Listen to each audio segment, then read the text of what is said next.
Più o 700, meno. 750 cavalli? Com'è? Cavalli? 750, sì. Penso forse più che meno. E che cilindrata è? 47 litri. 47 litri. Sì, Tanguarieri. È un motore BMW. 4007.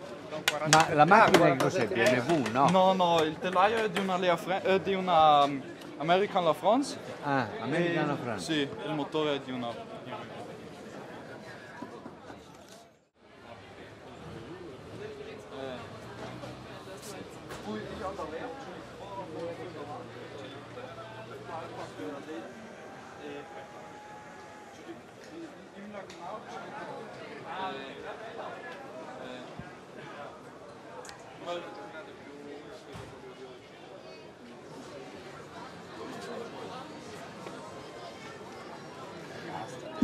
Dann glaube ich, dann sagst du, jetzt durch. Stimmt, sowieso.